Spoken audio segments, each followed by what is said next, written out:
اللہ الرحمن الرحیم نحمدہ ونصلی علی رسول الکریم۔ ساحل ادیم صاحب کا میرے خلاف ایک کلپ بہت وائرل ہوا ہے، اس پہ میں نے کچھ ریکارڈ کروایا بھی تھا، لیکن بہت سارے لوگ مسلسل رابطہ کر رہے ہیں۔ میں یہاں کینیڈا میں ہوں، یہاں جمعے کا بیان کے لیے میں اس مسجد میں آیا ہوں، تو وقت نہیں مل رہا تھا، لیکن میں نے کہا 10:30 میں کچھ باتیں ساحل ادیم صاحب کے سامنے رکھ دوں، کیونکہ وہ نوجوانوں کو بہت ہی غلط ٹریک کی طرف لے کے جا رہے ہیں اور اسٹیٹ کے خلاف بغاوت پہ اکسا رہے ہیں۔ مجھے ساحل ادیم صاحب نے یہ کہا ہے کہ مفتی صاحب ڈرتے ہیں اور 2 نمبری کر رہے ہیں، تو اور 2 نمبری کی دلیل انہوں نے یہ دی ہے کہ میں نے حدیث آدھی سنائی ہے۔ جی رک جائیں، پہلے ان کا سوال تھا۔ جی مفتی صاحب کون ہیں؟ بخاری کی حدیث سنائی تھی کہ اگر حاکم جو ہے وہ کشمش جیسے سر والا بھی ہو، لیکن اگر وہ کسی طریقے سے حکمران بن گیا تو پھر اس کی بغاوت نہیں کر سکتے حدیث۔ جی پوری حدیث کیوں نہیں سنائی انہوں نے؟ پوری حدیث سنائی، اس سے کہے مفتی صاحب میرے گھر کتاب پڑھی ہوئی ہے، آگے لکھا ہوا اگر وہ تمہیں اللہ اور اس کے رسول کے راستے پہ لے کے جا رہا ہو۔ یہ والا حصہ کیوں مس کیا؟ یہ پہلی دفعہ گیم نہیں ہوئی ہمارے ساتھ، یہ ایوب خان سے گیم چل رہی ہے ہماری۔ اپنے نا ورژن نکال رہے تھے، وہ والے حصے نکالتے ہیں، بعض آیتیں چھپانے والی قوم ہے، بعض آیتیں دکھانے والی قوم ہے۔ یہ بخاری کی حدیث ہے۔ وہ جناب ساحل ادیم صاحب، بخاری کے الفاظ اسی طرح ہی ہیں جو میں نے آپ کے سامنے پیش کیا، آپ دوبارہ بخاری کی تحقیق کر لیں تو بخاری میں الفاظ ہیں اسمعوا واطیعوا ولو استعمل علیکم رجل حبشی، کہ تم پر حبشی غلام بھی مسلط کر دیے جائے نا تو تم نے اطاعت کرنی ہے۔ آپ نے باقی یہ جو بات کی ہے کہ بعض حدیثوں میں اس طرح کے الفاظ آتے ہیں، ما اقاموا فیکم الدین، جب تک دین قائم رکھیں یا کتاب اللہ پر فیصلہ کریں، تو اور پھر اس سے آپ نے یہ ثابت کرنے کی کوشش کی ہے کہ اگر حاکم وقت کتاب اللہ کے خلاف ہمیں آرڈر دے گا تو ہم نے اس کی اطاعت نہیں کرنی۔ تو کس بے وقوف نے کہا ہے کہ حاکم وقت اگر قرآن و سنت کے خلاف فیصلہ کرے تو بھی آپ نے اس کو فالو کرنا ہے؟ آپ نے یہ الزام ہمارے اوپر لگایا کیوں ہے؟ تھوڑی سی سینس سے کام لے لیا کرو آپ۔ ہم نے کب کہا ہے کہ حاکم وقت اگر شریعت کے خلاف آپ کو لے کے جائے تو بھی آپ نے اس کی اطاعت کرنی ہے؟ یہ کہاں سے آپ نے علماء کے ذمے یہ الزام تھوپ دیا ہے؟ عدالتی خلا کے خلاف آپ نے کیا ہمارے کلپ دیکھے نہیں ہیں؟ پاکستان میں جس طرح سے کورٹ خواتین کو خلا کی ڈگریاں پکڑا رہی ہے، تو ہم نے اس کے خلاف آواز نہیں اٹھائی کیا؟ اگر ہم کہتے کہ حکومت غلط فیصلہ بھی کرے تو بھی آپ نے اس کو ماننا ہے، تو ہم خلا کے خلاف کیوں آواز اٹھاتے ہیں؟ اگر ہم یہ کہتے کہ جناب جو بھی حکومت فیصلہ کرے گی وہ شریعت کے خلاف، اس کو سب نے ماننا ہے، تو یہ علماء اتنے BCO مسائل میں احتجاج کیوں کرتے ہیں؟ اسمبلیوں میں اس کے خلاف آوازیں کیوں اٹھتی ہیں؟ تو آپ بتانا کیا چاہ رہے ہیں آپ اس سے؟ ہاں، اگر آپ یہ کہنا چاہ رہے ہیں کہ حکومت کے خلاف بغاوت کی جائے گی، اور آپ نے دلیل دی ہے اس کلپ میں کہ وہ جو آگ میں نا بچوں کو ڈال دیا جو بادشاہ تھا، اصحاب الاخدود کا جو واقعہ والسماء ذات البروج میں اللہ نے بیان کیا ہے، جس واقعے کی طرف آپ نے اس کلپ میں اشارہ کیا ہے کہ وہ بچے جو تھے وہ تو بادشاہ کے سامنے اڑ گئے تھے، یعنی وہ قوم جو تھی بادشاہ کے سامنے اڑ گئی تھی، اور بادشاہ نے خندقیں کھدوا کے سب کو آگ میں ڈال دیا تھا۔ اس پہ آپ نے مجھے لتاڑا ہے کہ یہ سب برے لوگ تھے۔ بھائی آپ تھوڑا سا کھوپڑی استعمال کیا کرو، وہ واقعہ آپ کے خلاف جا رہا ہے۔ بادشاہ اپنی قوم کے لوگوں کو کفر پہ مجبور کر رہا تھا، لیکن قوم کافر نہیں بنی، حالانکہ اللہ نے ایسے موقع پہ اوپر سے کلمہ کفر کہنے کی اجازت دی ہوئی ہے، الا من اکرہ وقلبہ مطمئن بالایمان، قرآن کی آیت ہے یہ کہ اگر کوئی تمہیں کفر پہ مجبور کرے، جان کا خوف ہو، تو آپ زبان سے کلمہ کفر کہہ سکتے ہیں، لیکن عزیمت یہ کہ نہ کہیں آپ کلمہ کفر، شہادت قبول کر لیں۔ تو اس قوم نے بادشاہ کے خلاف بغاوت نہیں کی تھی، نہ تلوار لے کے حکومت کے خلاف وہ لوگ نکلے تھے۔ بادشاہ نے ان کو کہا کہ تم کافر ہو جاؤ، انہوں نے کہا ہم کافر نہیں ہوں گے۔ تو ہم بھی یہ کہتے ہیں کہ بادشاہ اگر آپ کو کہنا اسلام چھوڑ دو تو آپ مت چھوڑو۔ تو یہ آپ کس دلیل سے کیا نکالنا چاہ رہے ہو؟ یعنی کون سی دلیل دے رہے ہو اور اس سے اخذ کیا کر رہے ہو؟ کون سی تلوار لے کے بھیجا تھا موسیٰ علیہ السلام کو؟ کہا تھا قولا لہ قولا لینا لعلہ یتذکر او یخشی، کہ آپ فرعون کو جا کے محبت سے سمجھائیں۔ پھر وہ محبت سے نہیں آیا تو موسیٰ علیہ السلام نے اس کے خلاف بددعائیں کی ہیں۔ تو ہم کہتے ہیں سب جائز ہے، حکومت وقت کے خلاف آپ نے اس کو نصیحت بھی کرنی ہے، احتجاج بھی کرنا ہے، لیکن اگر آپ کے اندر لڑنے کی طاقت نہیں ہے تو موسیٰ علیہ السلام کی سیرت ہمیں بتاتی ہے کہ نہیں لڑو۔ نوح علیہ السلام نے 950 سال دعوت دی ہے، لیکن لڑائی کی طاقت نہیں تھی، لڑے نہیں ہیں، اللہ ہی نے عذاب دیا ہے۔ تو جب آپ میں لڑنے کی طاقت ہو تو آپ ضرور لڑیں، اور جب آپ لڑنے کی طاقت آپ میں نہیں ہے تو بند کمرے میں بیٹھ کے لوگوں کو اسٹیٹ کے خلاف بغاوت میں مت اکسائیں۔ جو نوجوان آپ کو فالو کریں گے نا، ایجنسیاں اٹھا کے ان کی چمڑی ادھیڑ دیں گی اور آپ بیٹھے ہوئے تماشا دیکھ رہے ہوگے۔ تو مت اسٹیٹ کے خلاف آپ لوگوں کو لے کے جائیں۔ پاکستان ایک اسلامک اسٹیٹ ہے، اس میں جو بھی پازیٹیو وے میں آپ کام کر سکتے ہیں وہ آپ کریں، اس احتجاج بھی کریں، آپ جو بھی پازیٹیو وے میں کام ہو سکتا ہے آپ کریں، جو بھی ملک میں غیر اسلامی قوانین بنے ہیں، لیکن یہ قرآن و سنت کے نام پہ نا آپ لوگوں کو غلط طرف نہ لے کے جائیں۔ ہر تھوڑے دن کے بعد جو ہے نا اس طرح کا کوئی آپ کا جو ہے وہ آیا ہوا ہوتا ہے اور آپ کھل کے بولتے نہیں ہو.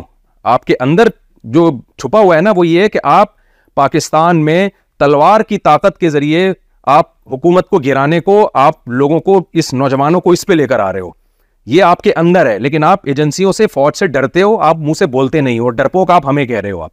تو اس لیے ذرا آپ اپنی زبان کو بھی لگام دیں. میڈیا اس وقت پاکستان کے حالات آپ کو پتہ ہے دنیا کے سامنے کہ کیا ملک کس کنڈیشن میں جا رہا ہے. آپ ضرور احتجاج کریں، آپ دھرنے دیں، آپ نکلیں، آپ سب کچھ کریں، جو بھی پازیٹیو کام کریں گے ہم آپ کا ساتھ دیں گے.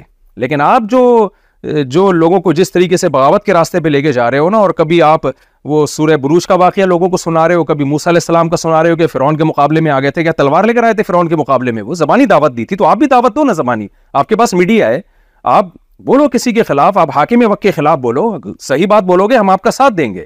تو آپ بولتے نہیں ہو، آپ کے اندر کچھ اور ہے. تو اس لیے شریعت میں ہمیں جو آرڈر دیا گیا ہے وہ یہی دیا گیا ہے کہ آپ حاکم وقت کی ناجائز چیزوں پہ آپ زبان سے احتجاج کریں گے. نبی صلی اللہ علیہ وسلم نے فرمایا کلمۃ حق عند سلطان الجائر. نبی صلی اللہ علیہ وسلم نے فرمایا کہ سب سے بہترین جہاد کیا ہے کہ بادشاہ جو ظالم ہو اس کے سامنے حق بات کہنا. اس حق بات کہنے سے کوئی منع نہیں کرتا. ہم بغاوت کی بات کر رہے ہیں، بغاوت کے شرعی اصول ہیں، مسلح بغاوت کی بات کر رہے ہیں، وہ جائز نہیں ہے جب تک وہ تمام چیزیں نہ پائی جائیں. میں آپ کے سامنے کچھ حدیثیں پیش کر کے سناتا ہوں. رسول اللہ صلی اللہ علیہ وسلم نے فرمایا، صحیح مسلم کی حدیث ہے، اور باب وجوب الانکار علی الامراء فیما یخالف الشرع، اور حدیث ہے نبی صلی اللہ علیہ وسلم نے فرمایا کہ خیار ائمتکم الذین تحبونہم ویحبونکم ویصلون علیکم وتصلون علیہم وشرار ائمتکم الذین تبغضونہم ویبغضونکم. نبی صلی اللہ علیہ وسلم نے فرمایا، صحیح مسلم کی حدیث، سب سے بہترین ائمہ وہ ہیں جن سے تم محبت کرو وہ تم سے محبت کریں، سب سے بدترین وہ ہیں جن سے تم نفرت کرو اور وہ تم کو نفرت کریں. تم ان کو لعنت بھیجو وہ تم کو لعنت بھیجیں. صحابہ نے عرض کیا، یا رسول اللہ افلا ننابذهم بالسیف، کیا ہم ان کے خلاف تلوار نہ اٹھائیں؟ پھر نبی صلی اللہ علیہ وسلم نے فرمایا، لا ما اقاموا فیکم الصلاۃ، نہیں تلوار نہیں اٹھا سکتے جب تک وہ نماز قائم کر رہے ہیں. یہ کنایا ہے کہ جب تک حکومت اسلامی ہے، آئین جب تک آپ کا اسلامی ہے، نماز یہ کنایا ہے. لیکن بہت سارے وہ ناجائز کام اس کے باوجود بھی کر رہے ہیں. تو آپ صلی اللہ علیہ وسلم نے فرمایا، وَإِذَا رَأَيْتُم مِّن وُلَاتِكُمْ شَيْئًا تَكْرَهُونَهُ، جب تم اپنے ائمہ یعنی جو تمہارے امام ہیں، جو تمہارے لیڈر ہیں، ان سے تم کوئی ناجائز چیز دیکھو جس کو تم ناپسند کرتے ہو، فَكْرَهُوا عَمَلَهُ، تو اس عمل کو برا سمجھو، وَلَا تَنزِعُوا يَدًا مِّن طَاعَةٍ، لیکن طاعت سے اپنا ہاتھ نہیں کھینچنا. اطاعت بہرحال اس کی آپ نے کرنی ہے. یہ صحیح مسلم کی حدیث ہے، اور یہ آپ لوگ خود بھی کیمرے میں بھی نوٹ کر لیں اس کو، ٹھیک ہے نا؟ عربی الفاظ ہیں. عن عبادة بن الصامت رضی اللہ عنہ انه قال دعانا النبي صلی اللہ علیہ وسلم فبايعناه فقال فيما اخذ علينا ام بايعنا على السمع والطاعة في منشطنا ومكرهنا وعسرنا ويسرنا. نبی صلی اللہ علیہ وسلم نے صحابہ سے فرمایا کہ ہاں الا ان تروا كفرا بواحا، فرمایا کہ تم نے امیر کی اطاعت کرنی ہے چاہے تمہیں پسند ہو وہ ناپسند ہو، مشکل ہو آسانی ہو، الا یہ کہ تم اس سے کفر بواح دیکھ لو، یعنی وہ صاف لفظوں میں بولے کہ میں کافر ہوں. ایسی صورت میں تمہیں تلوار اٹھانے کی اجازت ہے، لیکن اس میں بھی ایک اور شرط ہے، وہ دوسری حدیث میں آتی ہے. وہ شرط کیا ہے کہ استطاعت بھی ہو آپ میں، خالی باتیں نہ ہو. وہ حدیث کون سی ہے؟ وہ بھی بخاری کی حدیث ہے، من رأى منکم منکرا فلیغیرہ بیدہ فإن لم یستطع فبلسانہ. اگر استطاعت نہیں ہے تو زبان سے، زبان کی بھی استطاعت نہیں ہے تو پھر دل سے برا سمجھے. یہ استطاعت کے 3 درجات پیغمبر کے بتائے ہوئے ہیں، یہ علماء کے بتائے ہوئے نہیں ہے. ساحل ندیم صاحب، آپ لوگوں کو بغاوت پہ مت اکساؤ لوگوں کو اسٹیٹ کے خلاف جو ہے. تو پاکستان اگر اس وقت ٹوٹ گیا نا تو یہ اسلامی حکومت نہیں بنے گی، یہ غیر ملکی طاقتوں کے ہاتھ میں چلا جائے گا یہ. اور پھر یہ ساری باتیں آپ پاکستان میں بیٹھ کے کرتے ہو، کبھی امریکہ اور کینیڈا میں آ کے بھی کرو. آپ کو پتہ ہے کہ وہاں فل اجازت ہے میڈیا پہ جو آئے منہ پہ جو ہے نا اسٹیٹ کے خلاف جو مرضی بولتا رہے. آپ ان ملکوں میں آئے ہو، پہلے سنا ہے آپ امریکہ میں رہا کرتے تھے، وہاں بھی آپ ذرا اس طرح کی کلپ ریکارڈ کروانا نا. پاکستان کو تو آپ کہتے ہو کہ یہ کافروں کا ملک ہے، کفریہ ممالک ہیں. یہ امریکہ کینیڈا تو خالصتاً کافر کنٹریز ہیں. تو یہاں کیوں نہیں آپ اس طرح کی باتیں کرتے؟ وجہ کیا ہے کہ یہاں ایک اسٹرانگ حکومت ہے. آپ کو پتہ ہے کہ جہاں آپ نے بولا اور آپ مارکیٹ سے ہو گئے شارٹ. یہ پاکستان ہی ملا ہوا ہے آپ لوگوں کو، میڈیا پہ آ کے جو کچھ اسٹیٹ کے خلاف آپ نے بولنا ہو آپ لوگ بولتے ہیں. تو آپ کسی سیاسی جماعت سے اختلاف کرتے ہیں، آپ اسٹیبلشمنٹ سے اختلاف کرتے ہیں، 100 دفعہ کریں آپ، لیکن اسٹیٹ کے خلاف آپ لوگوں کو مت لے کے جاؤ. ہم مسلسل آپ کے، میں بہت عرصے سے کلپ دیکھ رہا ہوں، آپ کی تحریک کا جو کچھ باتیں آپ کر رہے ہو نا، ان سب کا حاصل پتہ ہے کیا ہے؟ ان سب کا حاصل یہ کہ بیوی کو شوہر کے خلاف، اسٹوڈنٹس کو ٹیچرز کے خلاف، اور اولاد کو ماں باپ کے خلاف، بہوؤں کو ساسوں کے خلاف، اور عوام کو علماء کے خلاف. یہ ذہن آپ پبلک کا بنا رہے ہیں. آگے چلتے ہیں. حضرت سعید بن غفلہ کہتے ہیں مجھ سے حضرت عمر رضی اللہ تعالیٰ عنہ نے فرمایا اسمع واطع وان امر علیک عبد حبشی ان ضربک فاصبر وان حرمک فاصبر وان اراد امرا ينتقض دینک فقل سمع وطاعت دمی دون دینی. سبحان اللہ. حضرت عمر رضی اللہ تعالیٰ عنہ نے فرمایا کہ سنو اور اطاعت کرو اگرچہ حبشی غلام تم پر امیر بنا دیا جائے، اور اگر وہ تمہیں مارے، ان ضربہ کا فصبر، وہ مارے تو تم نے صبر کرنا ہے. یہ میں نہیں کہہ رہا، آپ کہہ رہے ہو نا علماء جو ہے ڈرتے ہیں اور عوام کو بزدل بنا رہے ہیں، یہ حضرت عمر کا ارشاد ہے. فرمایا اگر وہ تمہیں مارے تو تم نے صبر کرنا ہے، ان حرمہ کا فصبر، محروم کرے تو بھی صبر کرنا ہے، اور اگر کوئی ایسا کام کا تمہیں حکم دے جو تمہارے دین کے لیے نقصان کا ذریعہ ہو تو تم نے اس کی اطاعت کرنی ہے، لیکن اس کو کہنا ہے کہ میرا خون لے لو مگر مجھ سے میرا دین مت لو. وہی جو اصحاب الاخدود نے کیا تھا نا، کہ دین دے دیا، یہ جان دے دی انہوں نے مگر دین پہ کمپرومائز نہیں کیا. تو مصنف ابن ابی شیبہ کی روایت ہے یہ، اور حدیث نمبر ہے 33700، اور اس کی اسناد صحیح ہے. آگے چلتے ہیں ہم. اس طرح کی بہت ساری حدیثیں ہیں. ایک منٹ، یہ تو میں نے جلدی میں نا، کیونکہ میں اس وقت بیان کے لیے جا رہا تھا، لوگوں کا اصرار تھا کہ بھئی آپ. حضرت حذیفہ رضی اللہ تعالیٰ عنہ فرماتے ہیں رسول اللہ صلی اللہ علیہ وسلم نے فرمایا یکون بعدی ائمۃ لا یہتدون بہدایا ولا یستنون بسنتی. نبی صلی اللہ علیہ وسلم نے فرمایا کہ میرے بعد ایسے حاکم آئیں گے جو میرے بتائے ہوئے راستے پہ نہیں چلیں گے اور میرے بتائے ہوئے طریقے کو اختیار نہیں کریں گے. وَسَيَقُومُ فِيهِمْ رِجَالٌ قُلُوبُهُمْ قُلُوبُ الشَّيَاطِينِ فِي جُثْمَانِ الْإِنْسِ، یعنی انسان کے جثے میں شیطان ہوں گے وہ. حضرت حذیفہ فرماتے ہیں کیف اصنع یا رسول اللہ ان ادرکت ذلک، اگر میں وہ زمانہ پالوں تو پھر میں ان حاکموں کے ساتھ کیا کروں میں. نبی صلی اللہ علیہ وسلم نے فرمایا تسمع وتطیع الامیر وتطیع للامیر، فرمایا تم نے پھر بھی حاکم کی بات سننی ہے اور امیر کی اطاعت کرنی ہے. وَإِن ضَرَبَ ظَهْرَكَ، اگرچہ وہ تمہاری پشت پہ کوڑے مارے، وَأَخَذَ مَالَكَ، تمہارا مال بھی تم سے چھین لے، فَالسَّمْعُ وَالطَّاعَةُ، فَاسْمَعْ وَأَطِعْ، پھر بھی اس کی بات سننی ہے اور اطاعت کرنی ہے اس کی، یعنی غیر شرعی چیزوں میں نہیں، لیکن پھر بھی اس کو حاکم ماننا ہے آپ نے. یہ حدیث ہے صحیح ہے مسلم میں، حدیث نمبر 1847. تو یہ ساری باتیں نبی صلی اللہ علیہ وسلم نے پتہ ہے کیوں کی ہیں؟ تاکہ صحیح ساحل ادیم جیسے لوگ مسلمانوں کی اجتماعیت کا بیڑا نہ غرق کریں. مسلمانوں کو کبھی عادل حکمران ملتے ہیں، کبھی ظالم حکمران ملتے ہیں، ہر طرح کے آتے رہے ہیں، لیکن اسلام اسٹیٹ کو فوکس کرتا ہے. بھائی اپنی اجتماعیت کو اس طرح کے مذہبی اسکالرز کی باتوں میں آ کے اسٹیٹ پر سودے بازی مت کرو، یہ تمہیں اسٹیٹ کے خلاف لے کے جائیں گے، ان کے پاس خود کچھ بھی نہیں ہے، کوئی پیکیج ہی نہیں ہے. تو یہ نبی صلی اللہ علیہ وسلم کے سارے احکام اجتماعیت کو برقرار رکھنے کے لیے، کہ بڑے مفاد کے لیے چھوٹے چھوٹے اپنی انفرادی چیزوں کو اور چھوٹی چھوٹی چیزوں کو ضرر کو برداشت کرنا پڑتا ہے. تو دوبارہ میں یہ حدیث سنا دیتا ہوں ساحل ندیم صاحب تاکہ غور سے سن لیں. حضرت حذیفہ رضی اللہ تعالیٰ عنہ فرماتے ہیں رسول اللہ صلی اللہ علیہ وسلم نے فرمایا یکون بعدی ائمۃ لا یہتدون بہدایا ولا یستنون بسنتی وسیقوم فیہم رجال قلوبہم قلوب الشیاطین فی جثمان انس. نبی صلی اللہ علیہ وسلم نے فرمایا میرے بعد ایسے امام آئیں گے، یعنی لیڈر آئیں گے، جو میری ہدایت کو فالو نہیں کریں گے، میرے طریقوں کو فالو نہیں کریں گے، اور ان میں ایسے لوگ ہوں گے، یعنی چھوٹے چھوٹے جو ان لیڈروں کے اندر جو ذیلی لیڈر ہوں گے نا، وہ کس طرح کے ہوں گے؟ ان کے دل شیطان کے دل ہوں گے اور انسانوں کے جثے میں اتنے گندے لوگ ہوں گے. حضرت حذیفہ نے فرمایا کیف اصنع یا رسول اللہ ان ادرکت ذلک، یا رسول اللہ اگر میں وہ زمانہ پاؤں تو جو آج ہی کا زمانہ ہے تو میں وہ کیا کروں گا پھر میں ایسے موقع پہ؟ آپ صلی اللہ علیہ وسلم نے فرمایا تسمع وتطیع للامیر، تم نے سننا ہے اور امیر کی اطاعت کرنی ہے. کیا مطلب؟ ساحل ادیم کی باتوں میں نہیں آنا، اسٹیٹ کے اگینسٹ نہیں جانا ہے تم نے. وَإِن ضَرَبَ ظَهْرَكَ، کی الفاظ دیکھ لو بھائی. وَإِن ضَرَبَ ظَهْرَكَ، فرمایا اگرچہ وہ تمہاری پشت پہ کوڑے مارے، وَأَخَذَ مَالَكَ، تم سے تمہارا مال چھین لے، اسی کو تو ظالم کہتے ہیں. فَاسْمَعْ وَأَطِعْ، پھر بھی تم نے ان کی بات سننی ہے اور اطاعت کرنی ہے. یہ حدیث صحیح ہے مسلم میں 1847، جا کے دیکھ لیجئے گا. تو یہ چند روایتیں میں نے پیش کی ہیں، چونکہ میں سفر میں ہوں، ورنہ میں جیسے انجینئر علی مرزا کے خلاف میں نے عدالتی خلا پہ کلپ بنایا نا، میں گھر پہ ہوتا تو اس طرح سے پورا کلپ بناتا اور بتاتا کہ ساحل ادیم صاحب کس طرح سے لوگوں کو بغاوت پہ اکسا رہے ہیں اسٹیٹ کے خلاف، اور اس سے پاکستان میں اسلامی حکومت نہیں آ جانے والی، اس سے جو رہا صاحب پاکستان ہے اس کا بیڑا غرق ہو جائے گا. تو آپ کو گورنمنٹ کے خلاف کوئی بھی بات بری لگتی ہے آپ احتجاج کریں, ہم بھی کرتے ہیں نا. آپ نے تو میں نے نہیں دیکھا کوئی خلاف شریعت قانون پاکستان میں بن رہا ہو اور آپ نے اس پہ آواز اٹھائی ہو. یوتھ کلب والے آواز اٹھاتے ہیں, جماعت اسلامی والے آواز اٹھاتے ہیں, JUI والے آواز اٹھاتے ہیں, اور بھی کچھ لبرل لوگ بھی آواز اٹھاتے ہیں, علماء بھی آواز اٹھاتے ہیں. کسی کو ہو سکتا ہے آپ کو اشکال ہو کہ بھئی بھرپور آواز اٹھانی چاہیے تو اور زیادہ پاورفل آواز اٹھا دینی چاہیے, لیکن آپ کو تو ہم نے کبھی بھی نہیں دیکھا. آپ بس بیٹھ کے, جیسے وہ جہلم والی سرکار ہے نا, کمرے میں بیٹھ کے پھینک رہا, تو آپ بھی بیٹھ کے آپ پہ یونیورسٹی میں پابندی کیوں لگی ہے؟ آپ نے اس کو بھی یہ شو کیا گویا یونیورسٹیوں کو حق نہیں چاہیے. بھائی یونیورسٹیوں کو اگر اسلام سے نفرت ہوتی تو آپ ایک داڑھی والے آدمی ہو, مذہبی اسکالر ہو, آپ کو یونیورسٹی اندر بلاتی کیوں؟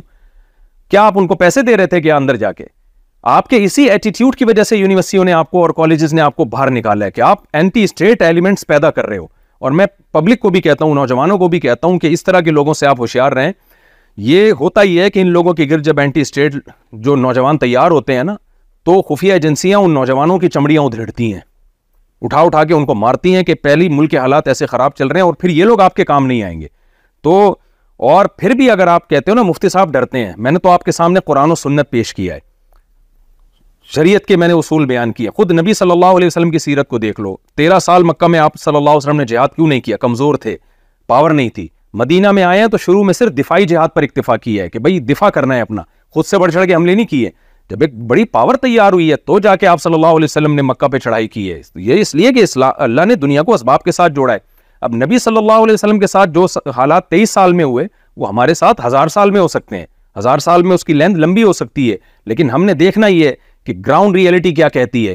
کہ نبی صلی اللہ علیہ وسلم سے ہمیں 23 سال میں جو پتہ چلتا ہے, آپ نے ہمیشہ گراؤنڈ ریئلٹی کو سامنے رکھ کر فیصلہ کیا ہے, اور اسی کو رکھ کے ہمیں سامنے فیصلہ کرنا ہے کچھ بھی نہیں. آپ طیارے امریکہ سے لیتے ہو اور آپ جو ہے نا ٹیکنالوجی جاپان سے لیتے ہو, اور آپ پھر بولو کہ پاکستان جو ہے نا وہ جہاد کر کے انہی ملکوں پہ چڑھائی کر دے, تو چڑھائی وڑائی سے نتیجہ کچھ بھی نہیں آئے گا, اور جو تھوڑا بہت پروگرام ہے نا وہ اس کا بھی بیڑا غرق ہو جائے گا. تو نبی صلی اللہ علیہ وسلم کی سیرت ہمیں بتاتی ہے گراؤنڈ ریئلٹی کو دیکھ کر فیصلہ کرنا. صلح حدیبیہ میں 1400 حضرات تھے, آگے بہت بڑا لشکر تھا, آپ نے صلح کو ترجیح دی ہے. تو آپ اینٹی اسٹیٹ ایلیمنٹ پیدا نہ کریں. پہلے ہی پاکستان کے حالات جو اس وقت ملک کے چل رہے ہیں وہ ساری دنیا کو پتہ ہے.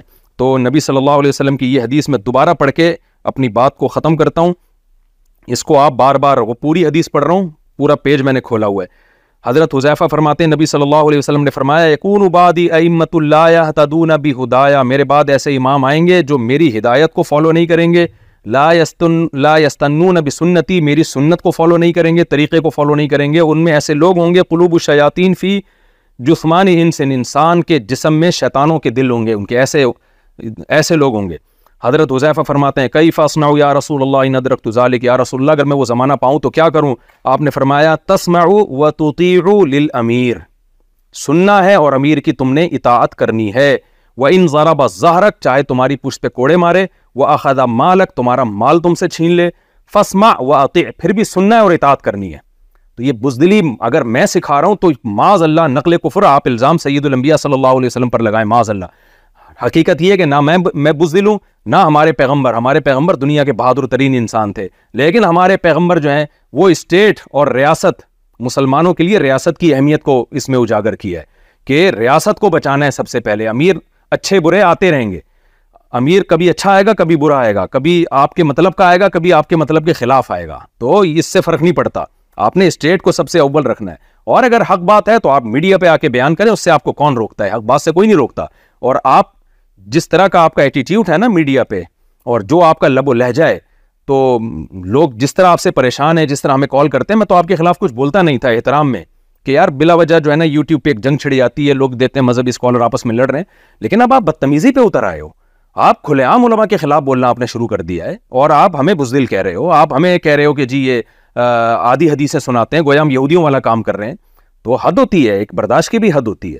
تو یہ جو ہے نا نبی صلی اللہ علیہ وسلم کی حدیث پھر بتا دوں 1847, اور اس کے علاوہ بہت ساری حدیثیں ہیں.